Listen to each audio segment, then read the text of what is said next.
Since the beginning of time, nature has provided us with the basic elements to survive: sun, water, and food. Over the last century, our global energy needs have been built on burning fossil fuels such as coal and oil. In doing so, we have created environmental issues that are damaging our nations and our health. The issue of climate change is not sort of a passing political phase. It's not something that, next year we won't be able to deal with it. It is a critical component of our economic activities in the years ahead. And if we don't get the climate change actions right, we won't have to worry a whole lot about the economy because it will be devastated. The adoption of clean energy solutions is essential.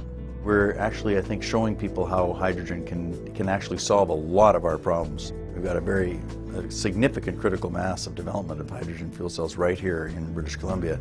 Hydrogen fuel cells are similar to a battery. However, they do not store energy. Instead, they convert a fuel such as hydrogen into electrical power that can run a car, bus, a home, or industrial equipment. The only emission from the fuel cell is water vapor. Since the 1980s, Canadian companies have been recognized as leaders in the research and development of hydrogen and fuel cell technology. Through the collaboration with universities and government institutes, these companies are transforming their technology leadership into leading viable commercial products with a global customer base. Hydrogen is a flexible fuel because you can use the assets you have in your region to produce it. So if you have a lot of natural gas, you use natural gas. If you have hydroelectric power, you use that electricity to split water, make hydrogen oxygen. You can make it locally, and that leads us into what we all know is coming in the future: distributed energy, small, local, clean power production. We've been producing hydrogen in Canada for many, many years. We produce 3 million tons a year, so it's not something that we don't know how to use. In fact, we use it safely every day. We're talking about hydrogen now, taking the energy in hydrogen and powering devices, either internal combustion engines or electric products, using that electricity and the hydrogen, and that is a new application. We have to show how it works and how people, we have to remove people's, if you want, their anxiety about it, can it really work? In Canada, where the largest cluster of hydrogen and fuel cell activity exists worldwide, we are demonstrating the world's largest fleet of hydrogen fuel cell transit buses, an early network of hydrogen fueling stations, fleets of hydrogen-powered fuel cell electric cars, hydrogen internal combustion engine cars and shuttle buses, hydrogen forklifts and airport baggage handling tugs, as well as backup power units. Innovative Canadian hydrogen and fuel cell products are now being adopted worldwide by companies who want a cleaner and more productive business environment. Fuel cells are commercially viable today. Actually, we see applications in materials handling, so forklifts.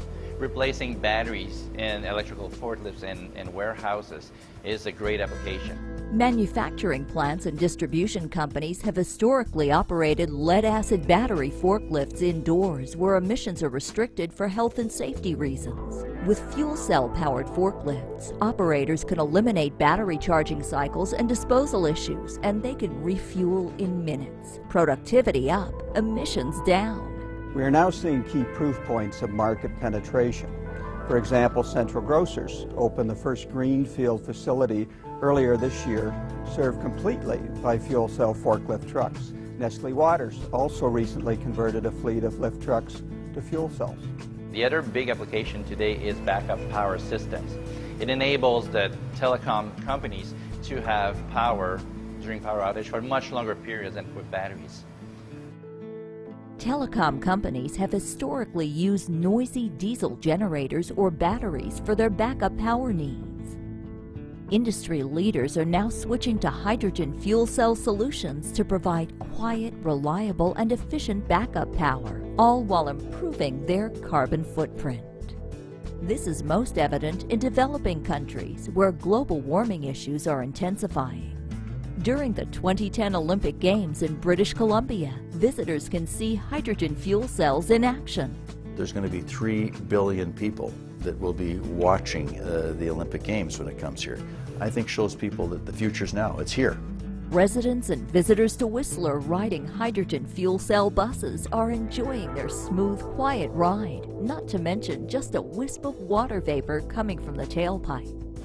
The riders actually get quite interested in it. I've driven it in Victoria, and people are, when they see it's new, they're kind of excited to be part of the new technology, and I think it'll be interesting to hear the opinions of people from all over the world of actually being one of the first on this particular bus. Fueled by the world's largest capacity hydrogen fueling station, BC Transit has ushered in a new era in public transit. When you look at the challenges we face as transit, and it's not only the challenges we face at transit in terms of providing more efficient and effective services, it's the demand for, as we grow, it's how do we become part of a society or a community that looks for things that are more economically viable, environmentally responsible, and socially responsible. So that's what we're doing. We're looking for technologies that hit all of those points. But buses aren't the only vehicles traveling BC's hydrogen highway. 5 Ford Focus vehicles have been demonstrated in Vancouver for 5 years, gathering valuable information that has been fed into future development programs. Daimler and General Motors are also testing pre-commercial fuel cell vehicles that are showing good durability, free start, quick refueling, and long range, all the qualities drivers want and expect from a vehicle.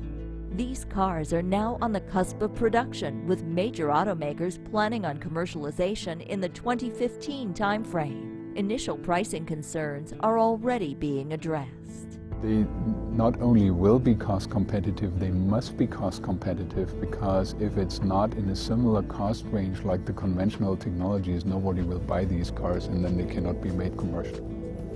To facilitate the widespread adoption of fuel cell cars, governments must put policies in place to enable the growth of a publicly accessible hydrogen fueling network. We are seeing this in Germany, where governments are planning to install 1,000 hydrogen stations by 2015. Here in BC, we have an early infrastructure of 8 stations, a good first step. One of these stations captures waste hydrogen, enough to fuel 20,000 cars per year. When you create the hydrogen highway, we want to have a hydrogen highway that goes all the way from Whistler and Vancouver all the way down to California. Governor Schwarzenegger has been a big supporter of the hydrogen highway. You actually start to show those things and provide people with a sense of comfort around them. With their improved energy efficiency, hydrogen fuel cells will deliver significant reductions in greenhouse gas emissions and improvements in air quality. Now the elements our world gave us can be used for the greater good. If we continue to build the partnerships that we have and see the investments we have and frankly the brain power that's gone behind it, it's incredible what hydrogen fuel cell can do for, I think, for everyone as we move into the low carbon future. Let's work together to ensure a world powered by clean energy, today and tomorrow. Visit www.poweringnow.ca for more information.